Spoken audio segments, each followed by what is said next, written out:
오늘 들려드릴 이야기는 어쩌면 여러분께 익숙할 수도 혹은 지금 누군가가 겪고 있을지도 모를 이야기입니다.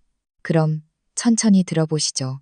남편이 큼지막한 게를 한가득 사들고 집에 왔습니다. 제가 막 쪄서 먹으려고 하자 시어머니가 가로막더군요. 이건 뒀다가 내 시누이 오면 줄 거다. 저는 차가운 웃음을 머금고 고개를 끄덕였습니다. 그리고 3일 뒤 시누이는 중독되어 전신마비가 되었습니다. 시어머니는 넋이 나가버렸죠. 퇴근하고 녹초가 되어 집에 들어선 저는 허리가 끊어질 듯 아팠습니다. 부엌에 들어서자마자 갈비찜 냄새가 코를 찔렀고 얼른 손을 씻고 밥을 먹어야겠다는 생각뿐이었죠. 그때 남편 민석 씨가 양파망 같은 그물망을 들고 싱글벙글 웃으며 들어왔습니다. 여보, 내가 당신 주려고 뭘 사왔는지 봐.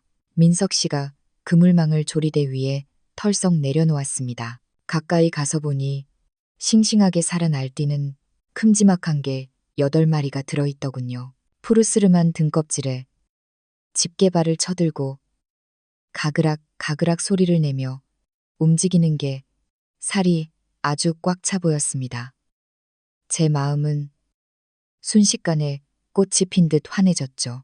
결혼 후 시어머니는 제가 돈을 펑펑 쓴다며 타박하셨고 집에서 이런 비싼 해산물을 먹는 건 꿈도 못 꿀 일이었습니다. 반년 넘게 노래를 불렀던 개를 보니 너무 반가웠습니다. 어디서 샀어? 이렇게 큰 걸. 저는 손을 씻으며 물었습니다. 물기를 닦자마자 얼른 한 마리를 집어들어 오늘 저녁에 2마리만이라도 쪄먹을 요량이었죠. 제 손이 개의 딱딱한 등껍질에 닿기도 전이었습니다. 갑자기 거친 손바닥이 제 손등을 짝 하고 내리쳤습니다. 너무 아파서 손을 황급히 움츠리고 고개를 들어보니 시어머니가 허리에 손을 얹고 제 뒤에 서 계셨습니다. 얼굴을 길게 늘어뜨리고 미간을 잔뜩 찌푸린 채 말이죠. 급하긴 뭐가 그리 급해? 이 개는 내 딸 수진이 주려고 남겨둔 거야. 시어머니의 목소리는 날카로웠고 그 서슬에 놀라 조리대 위의 개들도 움찔하는 것 같았습니다. 저는 멍하니 서서 기쁘던 마음이 순식간에 차게 식어버리는 걸 느꼈습니다. 어머니, 민석 씨가 저 먹으라고 사온 거예요. 그리고 이렇게 많은데 오늘 저녁에 우리 2마리만 먹고 나머지는 아가씨 남겨주면 안 돼요?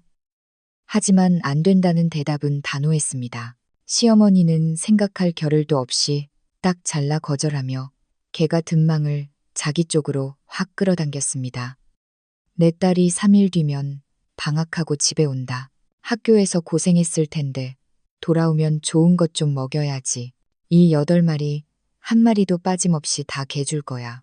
그 뻔뻔하고 당연하다는 듯한 태도를 보니 속에서 천불이 솟구쳤습니다. 저도 직장 다니며 뼈 빠지게 일하고 번 돈은 다 생활비로 들어가는데 왜 좋은 건 다 시누이 몫이어야 합니까? 게다가 더 큰 문제는 따로 있었습니다. 어머니, 개는 상하기 쉬워요. 3일 동안 놔두면 못 먹어요. 개는 시간이 지나면 세균이 번식해서 먹으면 배탈 나고 중독될 수도 있다고요. 저는 꾹 참고 시누이의 건강을 생각해서라도 설득하려 했습니다. 하지만 시어머니는 제 말을 콧등으로도 안 들으셨습니다. 오히려 눈을 부라리며 목소리를 높이셨죠. 어디서 헛소리야. 내가 몇십 년을 살았는데 걔 보관하는 법을 모를까봐. 내가 민석이 임신했을 때도 걔 일주일씩 묵혀뒀다가 먹어도 아무 탈 없었어. 너 지금 신보가 고약해서 내 딸 좋은 거 먹는 꼴 못 봐서 저주하는 거지? 제가 그런 뜻이 아니잖아요. 이건 과학적인 상식이에요. 살아있는 개는 정말 오래 두면 안 돼요. 제가 다시 설명하려 하자 민석 씨가 황급히 끼어들어 상황을 무마하려 했습니다. 됐어, 됐어. 엄마도 수진이 생각해서 그러시는 거잖아. 민석 씨는 제 팔을 잡아당기며 작은 목소리로 속삭였습니다. 수진이 오랜만에 집에 오는데 그냥 둬. 걔 먹고 싶으면 내가 다음에 또 사줄게. 남편을 쳐다보니 제 눈을 피하며 쭈뼛거렸습니다. 어릴 때부터 엄마 말이라면 팥으로 메주를 팼다 해도 믿고 따르는 단 한 번도 반항해 본 적 없는 마마보이라는 걸 제가 모를 리 없죠. 결혼 생활 2년 동안 이런 일은 비일비재했습니다. 제가 산 새 옷을 시어머니가 몰래 가져다 시누이에게 입히고 친정엄마가 보내준 특산물은 숨겨놨다가 시누이 오면 꺼내주고 심지어 제가 아파서 끓인 죽조차 우리 딸 오면 같이 먹게 놔둬라 하던 분이었습니다. 예전에는 가족의 평화를 위해 참았지만 이번엔 달랐습니다.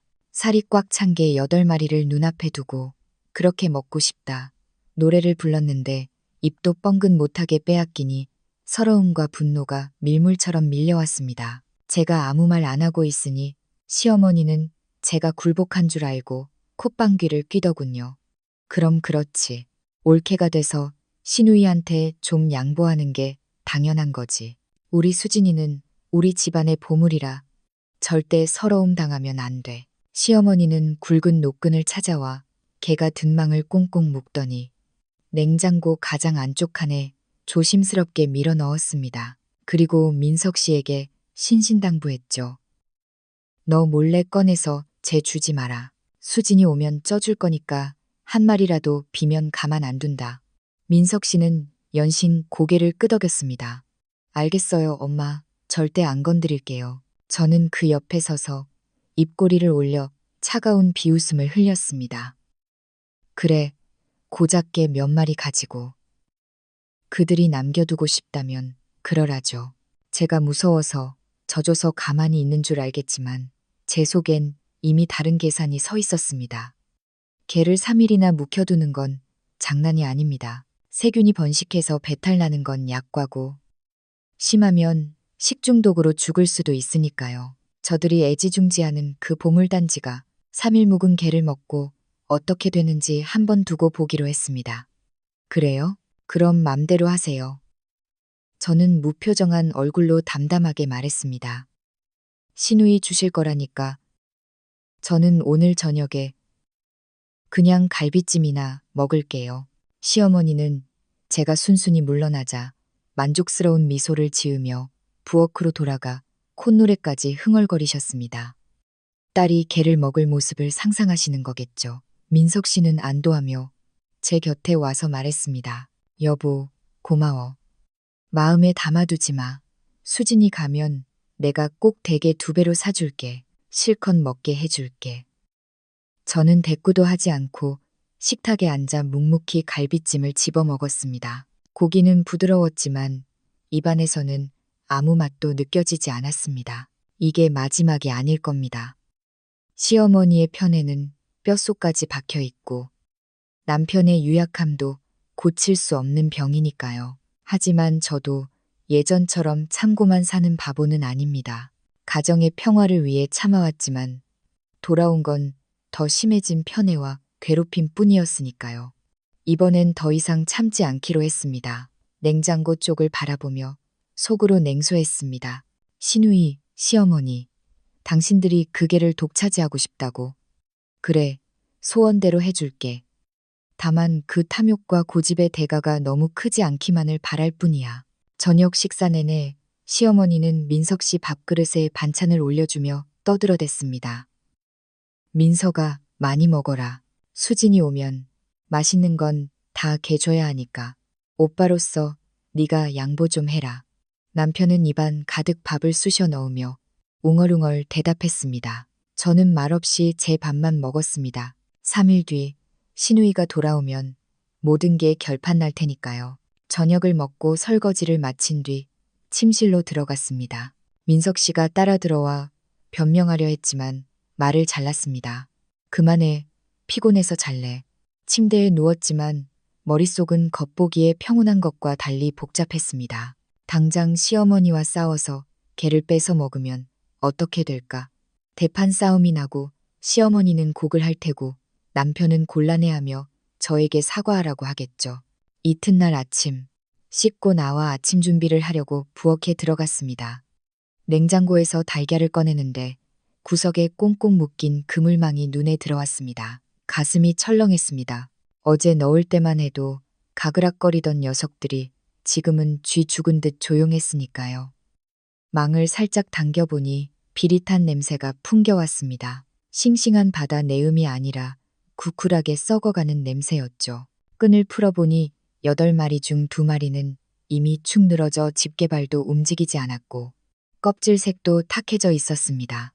만져보니 끈적끈적했죠. 어머니, 이리 좀 와보세요. 거실을 향해 불렀습니다. 혹시라도 개가 상한 걸 알면 먼저 2마리라도 쪄 먹자고 하실까 싶어서요. 남은 게라도 아까우니까요.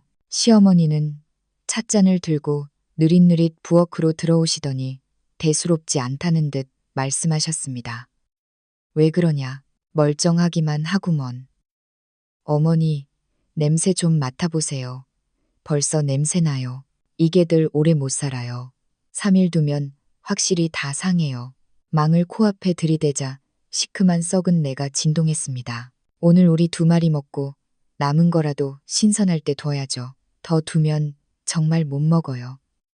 제 말에 시어머니는 마치 제가 더러운 것이라도 들이민 것처럼 뒷걸음질 치셨습니다. 어디서 재수 없는 소리를 해. 해산물에 냄새 안 나는 게 어딨어. 너 개 먹고 싶어서 환장했구나. 내 딸 줄 거 탐내는 거지? 그러더니 망을 확 낚아채 냉장고에 거칠게 쑤셔 넣고 문을 쾅 닫으셨습니다. 냉장고가 윙윙거릴 정도였죠. 내가 괜찮다면 괜찮은 거야. 옛날에 시골 개울에서 잡은 개는 우물물에 닷새를 둬도 멀쩡했어. 도시 것들은 유난을 떨어서 신선한 게 뭔지도 모르면서. 그거랑은 다르죠. 개울개는 자연물에 사는 거고 이건 냉장고 냉장이잖아요. 온도도 안 맞고 세균 번식도 빨라요. 게다가 이건 양식 대게라 예민하다고요. 제가 다시 한번 따졌습니다. 먹는 문제고 정말 중독되면 큰일이니까요. 입 닥쳐. 시어머니가 삿대질을 하며 소리쳤습니다. 너 속이 시꺼멓구나. 내 딸 오랜만에 와서 맛있는 거 좀 먹이려는데 배탈 나라고 고사를 지내냐? 걔가 잘 사는 게 배 아파서 그러지? 그런 뜻 아니라고요. 가슴이 답답해 터질 것 같았습니다. 아가씨 몸 상할까봐 걱정돼서 하는 말이잖아요. 가증스럽긴. 시어머니가 침을 깬 뱉으며 노려봤습니다. 내 딸은 복이 많아서 뭘 먹어도 괜찮아. 너야말로 재수 없는 소리 그만해. 우리 집안 잘 되는 꼴을 못 보지? 민석이가 너랑 결혼한다고 안 했으면 너 같은 집안 망칠 년은 들이지도 않았어. 그 말은 비수처럼 가슴에 꽂혔습니다. 2년 동안 헌신한 저를 집안 망칠 년, 악독한 여자 취급하다니. 이를 악물고 눈물을 참았습니다. 더 말해봤자 소용없다는 걸 알았으니까요. 그때 하품을 하며 민석 씨가 나왔습니다. 아침부터 왜들 그래요? 내 처가 하는 짓 좀 봐라. 시어머니가 울먹이며 선수를 쳤습니다. 내가 수진이 주려고 아껴둔 걸 제가 탐을 내다 못해 먹으면 죽는다고 악담을 퍼붓잖아. 이게 사람 입에서 나올 소리냐? 민석 씨는 미간을 찌푸리며 저를 봤습니다. 여보, 어제 얘기 끝난 거 아니었어? 수진이 주기로 했잖아. 왜 또 그래? 걔가 이미 상해서 수진 씨 배탈 날까봐 그런 거야. 저는 남편이 제 편을 들어주길 바랐습니다. 친동생이 상한 음식을 먹게 둘 순 없잖아요. 하지만 남편은 한숨을 쉬며 제 팔을 끌었습니다. 됐어. 엄마가 알아서 하시겠지. 수진이 튼튼해서 웬만하면 탈 안 나. 정 먹고 싶으면 내가 점심때 사다 줄게. 그만 좀 싸워. 이웃 창피하게 남편의 손을 뿌리쳤습니다. 마음이 차갑게 식어버렸죠. 내가 먹고 싶어서 그래. 아가씨 걱정돼서 그러지. 냄새가 나잖아. 직접 맡아봐. 아유, 엄마가 괜찮다잖아. 민석 씨는 건성으로 대답하며 저를 부엌에서 밀어냈습니다. 거실에 서서 부엌에서 시어머니가 저를 흉보는 소리, 남편이 맞장구 치는 소리를 들었습니다. 그나마 남아있던 정남이가 뚝 떨어지는 순간이었죠. 저녁이 되어 요구르트를 꺼내러 냉장고 문을 열었을 때 썩은 내는 아침보다 더 심해져 부패한 냄새가 섞여났습니다. 몰래 망을 열어보니 3마리가 더 죽어 있었고 남은 3마리도 껍질에 하얀 곰팡이 같은 게 피어 있었으며 만지면 끈적거렸습니다. 어머니, 걔 진짜 상했어요. 제발 버리세요. 큰일 나요. 저는 다급하게 말했습니다. TV를 보던 시어머니는 뒤도 안 돌아보고 코웃음 쳤습니다. 겁주지 마라. 수진이 좋은 거 먹는 꼴 못 봐서 그러지. 상하긴 뭐가 상해. 설령 상했다 해도 내 딸 거니까 네가 참견할 일 아니야. 그런 말이 아니잖아요. 배탈 정도가 아니라 세균 중독되면 죽을 수도 있다고요. 제 생각 안 하더라도 딸 생각은 하셔야죠. 입 다물라고 했지. 시어머니가 벌떡 일어나 저에게 욕설을 퍼부었습니다. 이 재수 없는 년, 입만 열면 악담이야. 내 딸이 뭘 먹어도 끄떡없어. 우리 집안 망하라고 고사를 지내는구나. 내 눈을 찔러야지. 너 같은 걸 며느리로 들이다니. 너무 억울하고 분해서 몸이 떨리고 눈물이 터져 나왔습니다. 퇴근하고 돌아온 민석 씨가 이 광경을 보고 물었습니다.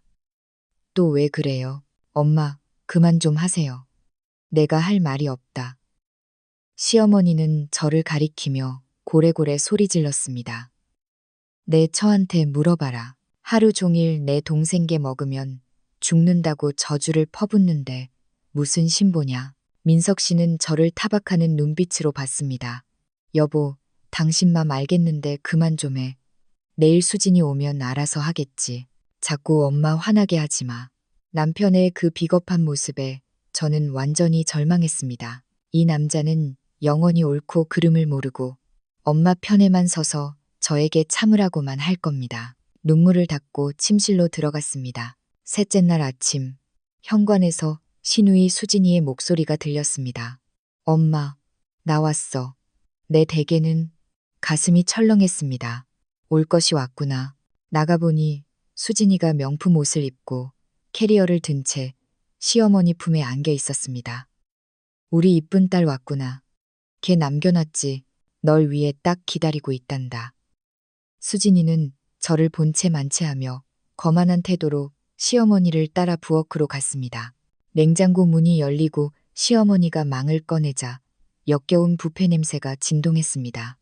어제보다 훨씬 심했죠. 수진이도 인상을 찌푸리며 뒤로 물러섰습니다.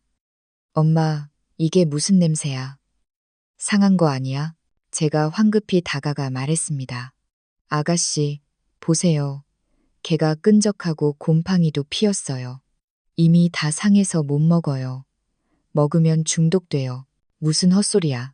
시어머니가 망을 감싸 안으며 저를 노려봤습니다. 이건 냉장고 냄새가 밴 거야.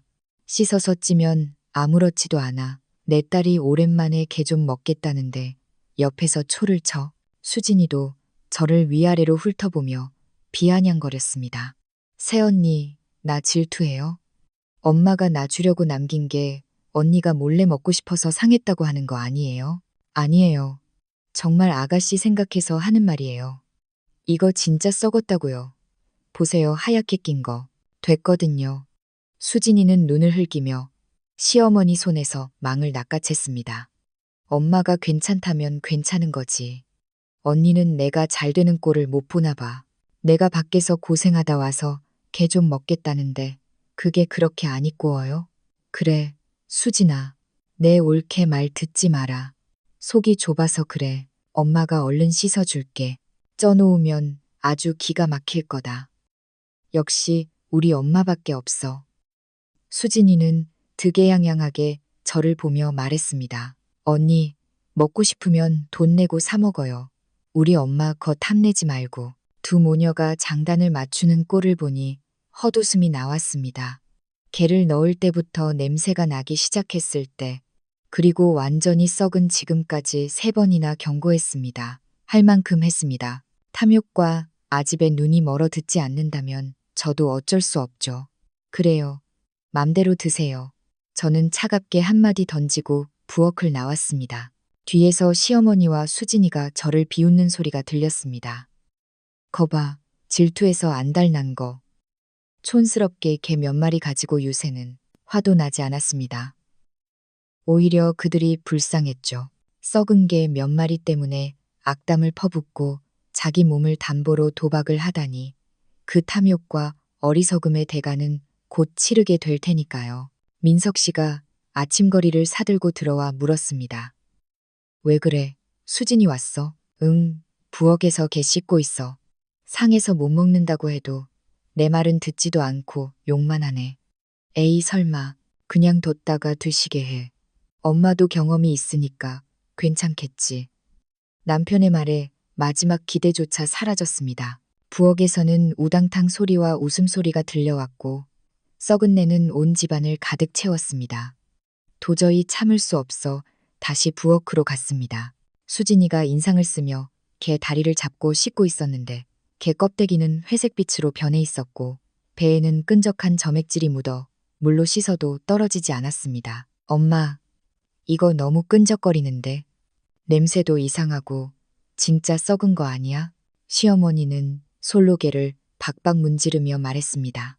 아냐, 냉장고 성에 때문에 그래. 씻으면 깨끗해져. 얼마나 살이 많은데 버려? 엄마가 파랑 마늘 듬뿍 넣고 쪄줄게. 비린내 하나도 안 날 거야. 저는 다시 한번 말했습니다. 아가씨, 개 눈이 푹 꺼지고 몸이 흐물거리는 거 봐요. 죽은 지 며칠 된 거예요. 죽은 개는 24시간 지나면 먹으면 안 돼요. 3일이나 지났으니 세균 덩어리라고요. 아, 진짜 시끄러워. 수진이가 짜증을 내며 개를 대야에 팽개쳤습니다. 흙탕물이 제 옷에 튀었습니다. 엄마가 괜찮다는데 왜 자꾸 옆에서 쫑알거려요?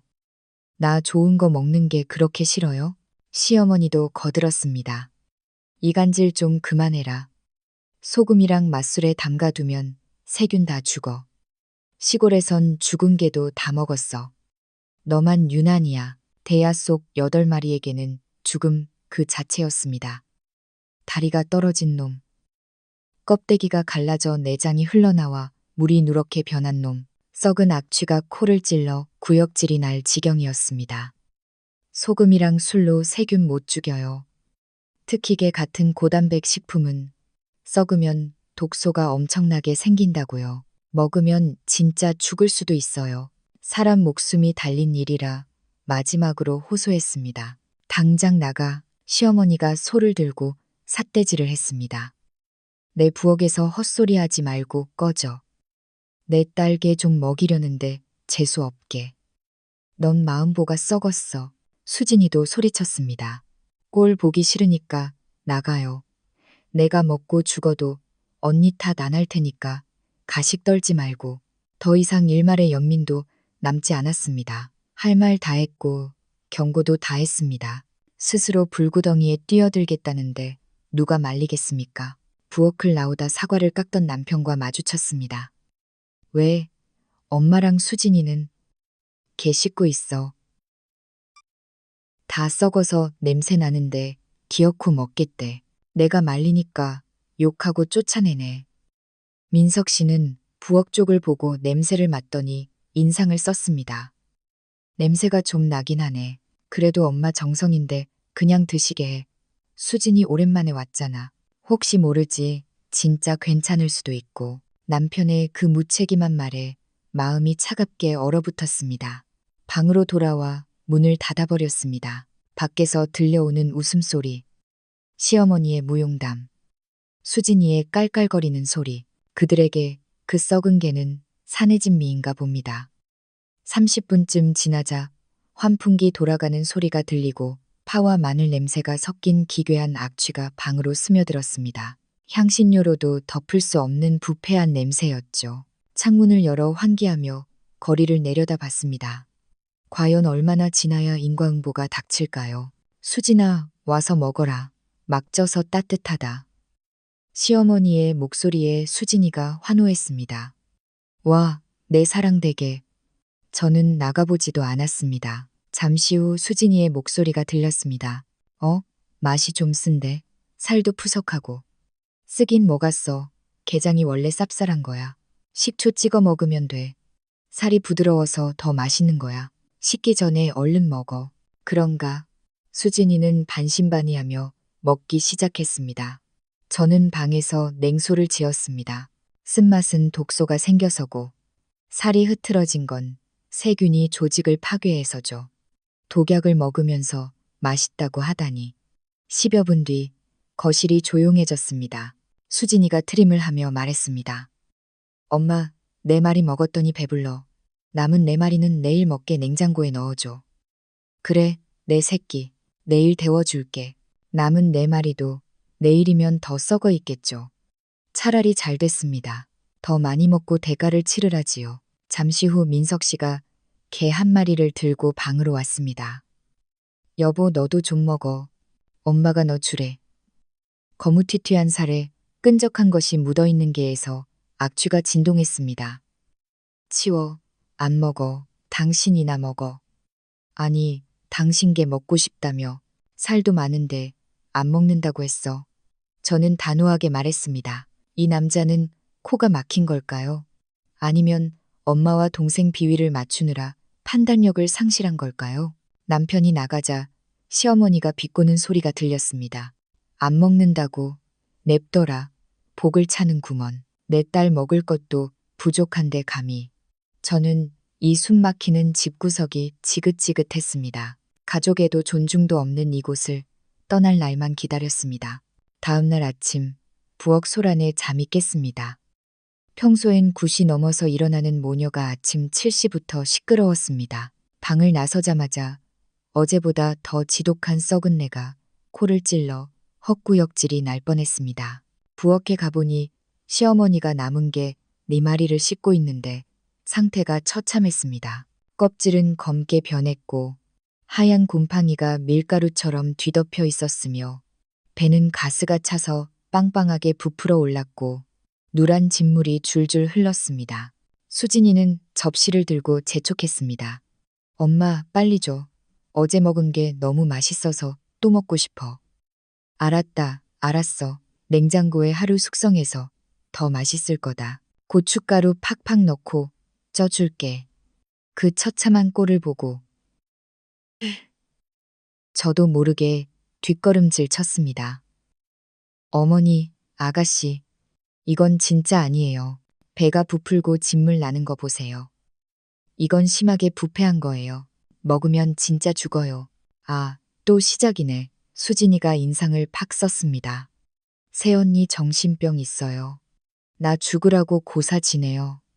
어제 4마리나 먹어도 멀쩡한데 왜 난리야. 어제 괜찮았다고 오늘도 괜찮은 거 아니에요.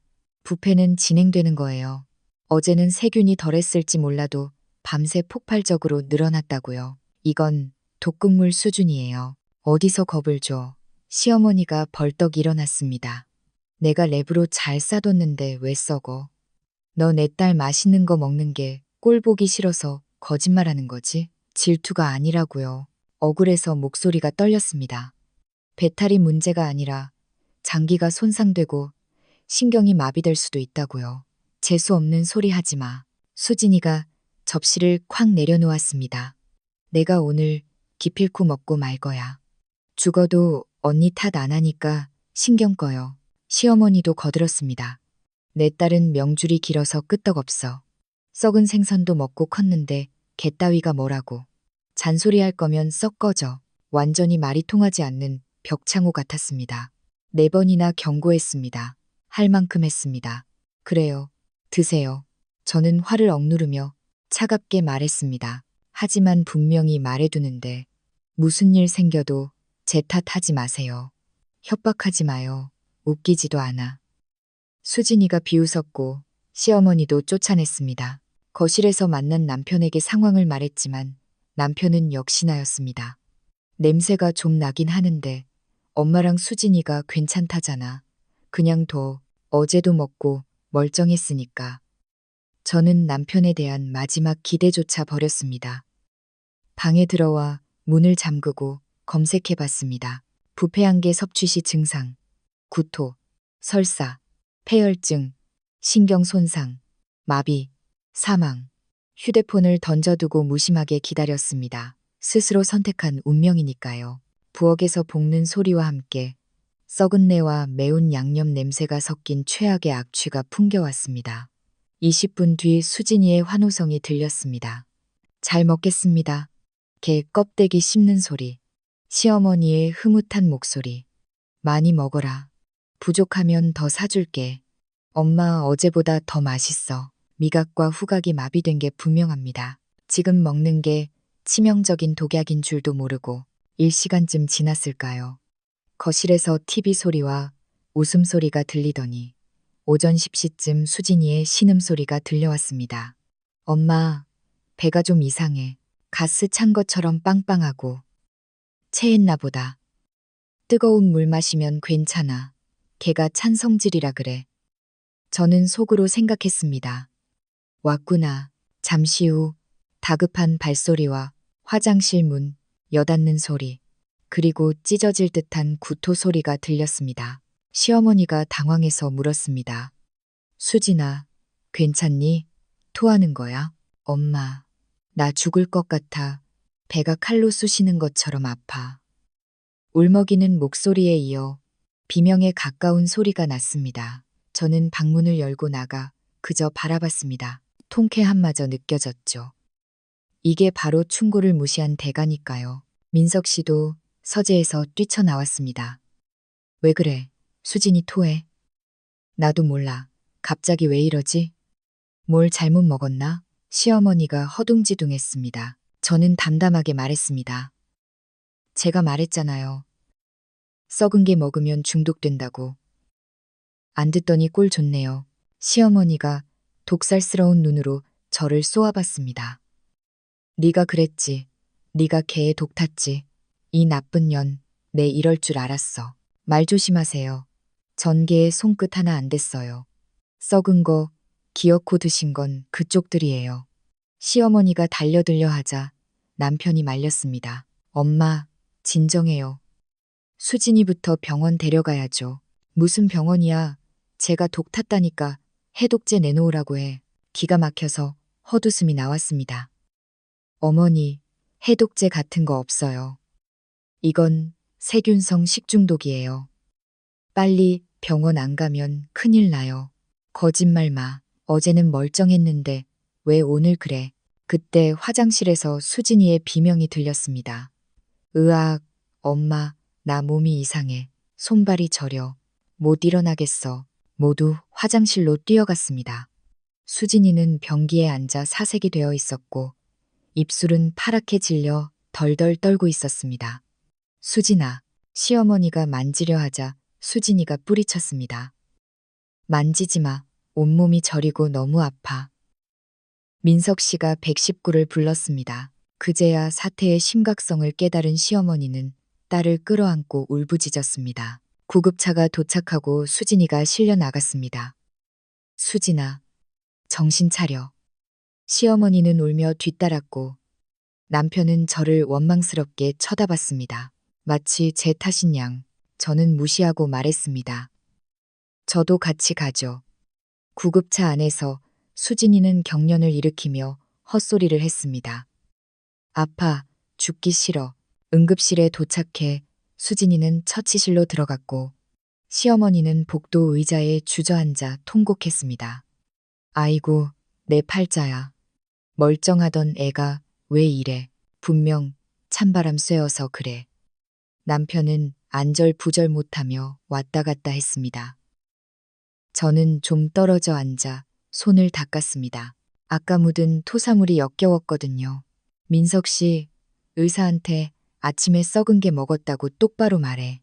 그래야 제대로 치료하지. 입 닥쳐. 시어머니가 소리쳤습니다. 걔랑은 상관없어. 넌 왜 자꾸 재수 없는 소리만 해? 상관이 없긴요. 3일 묵은 썩은 게 먹고 저렇게 된 건데 의사한테 사실대로 말해야 살릴 거 아니에요. 아니라니까. 밖에서 딴 거 주워 먹었겠지. 끝까지 우기는 꼴이라니. 그때 간호사가 나왔습니다. 보호자분, 급성 중독 의심되니 검사비 수납하고 오세요. 중독이요.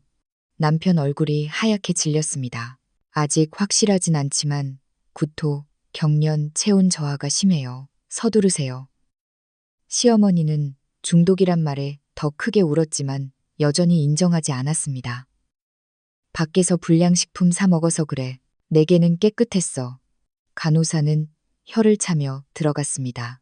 남편이 수납하러 간 사이 시어머니는 저를 향해 저주를 퍼부었습니다. 저는 휴대폰으로 이혼 정보를 검색했습니다. 이 지옥 같은 곳을 떠날 때가 됐으니까요. 30분 뒤 의사가 나왔습니다. 환자분 상태가 좋지 않습니다. 백혈구 수치가 엄청나고 토사물에서 다량의 식중독균이 검출됐어요. 부패한 음식 섭취로 인한 급성 식중독입니다. 지금 항생제 쓰고 있는데 지켜봐야 합니다. 부패한 음식이라뇨. 말도 안 돼요. 제가 찐개밖에 안 먹였는데요. 시어머니가 따졌습니다. 게를 얼마나 보관하셨습니까? 3일 냉장고에 뒀어요. 깨끗이 씻어서 쪘는데 왜 세균이 있어요? 어머니, 살아있는 게도 상온에서 몇 시간이면 세균 번식해요. 냉장도 24시간이 한계입니다. 3일이면 이미 썩은 거예요. 특히 게는 단백질이 변질되면 독소가 뇌와 신경을 손상시킵니다. 생명이 위험할 수도 있어요. 의사의 말에 시어머니는 그제야 기가 죽어 눈을 피했습니다.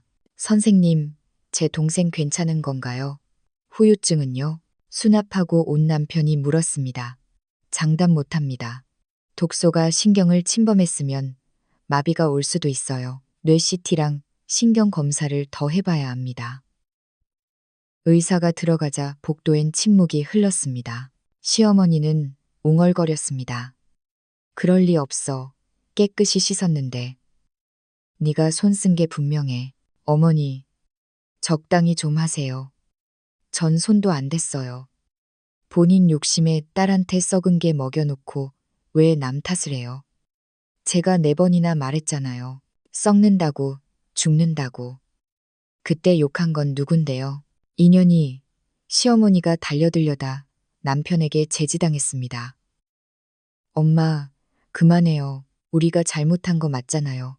남편이 처음으로 바른 말을 했지만 시어머니는 배신감에 치를 떨었습니다. 1시간 뒤 수진이가 병실로 옮겨졌습니다. 의식은 없고 신음만 흘렸습니다.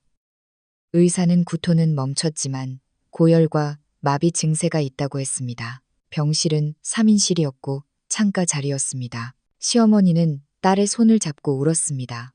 수진아, 얼른 일어나. 다신 묵은 게 안 줄게. 싱싱한 거 사줄게. 남편은 옆에서 훌쩍거렸고 저는 구석에 앉아 창밖을 봤습니다. 밤이 깊었을 때 수진이가 갑자기 발작을 일으켰습니다. 몸을 비틀고 이를 갈며 식은땀을 흘렸습니다. 의료진이 달려와 처치했지만 의사는 심각한 표정으로 말했습니다. 독소가 신경계를 침범한 것 같습니다. 마음의 준비를 하셔야 할 수도 있습니다. 네, 신경계요. 시어머니 얼굴이 흑빛이 되었습니다. 심하면 영구적인 하지마비나 후유증이 남을 수 있습니다. 그 말에 시어머니는 바닥에 주저앉아 대성통곡했습니다. 내 딸 젊은 나이에 불구가 된다니. 의사 선생님, 돈은 얼마든지 드릴 테니 살려만 주세요. 저는 냉정하게 그 모습을 지켜봤습니다. 탐욕의 대가치고는 꽤 혹독하네요. 남편이 먹을 것을 사들고 오다 그 소리를 듣고 비닐봉지를 떨어뜨렸습니다. 빵과 물이 굴러다녔죠. 후유증이라니. 다 내 탓이야. 아내 말 들을 걸. 이제 와서 후회하면 뭐해. 시어머니는 아들을 밀치며 또 제 탓을 했습니다. 제가 부정 타는 소리에서 그래. 제 탓이야. 지긋지긋했습니다. 어머니, 계속 억지 부리시면 저 갑니다. 여기서 욕먹고 있을 이유 없어요. 가. 꼴도 보기 싫어. 저는 미련 없이 병원을 나왔습니다. 집으로 돌아와 침대에 누웠는데 새벽에 전화가 울렸습니다. 남편이었습니다. 여보, 빨리 와줘. 수진이가 위독해. 목소리가 공포에 질려 있었습니다. 중환자실로 간다고 하더군요. 저는 옷을 갈아입고 천천히 나갔습니다. 연극의 클라이맥스를 봐야죠. 병원에 도착하니 수진이는 눈이 뒤집히고 사지가 뻣뻣하게 굳어 경련하고 있었습니다. 의사는 심각한 신경 중독으로 호흡 부전이 왔습니다. 중환자실로 옮깁니다. 라고 외쳤습니다. 시어머니는 의사 가운을 잡고 늘어졌습니다. 살려주세요. 의사는 최악의 상황도 대비하세요. 라고 했습니다. 시어머니는 기절할 듯 했고 남편은 저를 보며 여보, 도와줘 라고 소리쳤습니다. 저는 사람들 틈에서 천천히 걸어가 말했습니다. 뭘 도와줘요? 먹지 말라고 빌 때 안 듣더니. 주변 사람들이 웅성거렸습니다. 시어머니는 제 팔을 잡고 무릎을 꿇으려 했습니다. 애미가 잘못했다. 제발 살려달라고 빌어줘. 저란다고 해결 안 돼요. 의사가 최선을 다하고 있잖아요. 저는 차갑게 뿌리쳤습니다. 주변 사람들이 수군거렸습니다. 썩은 게 먹어서 저렇대. 며느리가 말렸는데 욕했대. 자업자득이네. 그 소리에 시어머니는 수치스러움에 고개를 들지 못했습니다. 중환자실 밖에서의 긴 기다림. 3시간 뒤 의사가 나왔습니다. 생명은 건졌지만 신경 손상이 돌이킬 수 없습니다. 의식이 돌아와도 하반신 마비와 언어 장애가 남을 겁니다. 평생 누워 지내야 할 겁니다. 뭐라고요? 평생 마비요? 시어머니가 비명을 질렀습니다. 안 돼. 내 딸 이제 20살이야. 20살의 꽃다운 나이에 개 몇 마리 때문에 평생 침대 신세라니. 시어머니의 편에 딸의 식탐, 남편의 방관이 만든 결과였습니다. 다음 날 오후, 수진이가 깨어났지만 눈만 껌벅일 뿐 말을 못했습니다. 면회 시간, 유리창 너머로 본 수진이는 멍하니 천장만 보고 있었습니다. 시어머니는 유리창에 붙어 울었고 저는 그게 그들의 기적이 아닌 천벌이라 생각했습니다. 의사가 청구서를 내밀었습니다. 중환자실 비용과 향후 재활 비용은 천문학적이었습니다. 남편의 월급으로는 감당 불가능했죠. 시어머니는 돈 구해 올게라며 나갔지만 친척들은 모두 등을 돌렸습니다. 평소에 인심을 잃은 탓이죠. 결국 남편은 집을 담보로 대출을 받았습니다. 내 집, 내 평생 모은 집인데. 시어머니가 통곡했지만 어쩔 수 없었습니다. 집은 담보로 잡혔고 돈은 냈지만 간병이 문제였습니다. 남편이 저에게 애원했습니다. 여보, 휴직하고 수진이 좀 봐주면 안 될까? 당신밖에 없어. 기가 찼습니다. 내가 왜, 나 너랑 이혼할 거야. 이혼이라니. 지금 가장 힘들 때. 너희 집구석 지긋지긋해. 너희가 싼 똥, 너희가 치워. 저는 뒤도 돌아보지 않고 나왔습니다. 변호사를 통해 이혼 소송을 진행했습니다. 시어머니의 폭언, 폭행 증거, 남편의 방임 등 증거는 차고 넘쳤습니다. 남편을 카페로 불러냈을 때 그는 초췌한 몰골이었습니다. 한 번만 기회를 줘. 기회는 끝났어. 협의 이혼 안 하면 소송 걸고 위자료까지 청구할 거야. 그때 시어머니가 난입해 난동을 부렸지만 제가 사람들 앞에서 썩은 게 먹여 딸 불구 만들고 며느리한테 뒤집어 씌운 노인네 라고 폭로하자 망신만 당했습니다. 결국 남편은 이혼 서류에 도장을 찍었습니다. 저는 위자료까지 받아내고 홀가분하게 법원을 나왔습니다. 앞으로 어쩔 거야? 남편이 묻더군요. 이 도시 떠나서 새 삶 살 거야. 부디 셋이서 잘 먹고 잘 살아봐. 저는 남쪽 지방으로 내려가 새 직장을 얻고 아담한 집도 구했습니다. 반년 뒤 친구 혜린이가 놀러 왔습니다. 야, 내가 댁에 6마리 사왔다. 실컷 먹자. 싱싱한 게를 보니 웃음이 났습니다.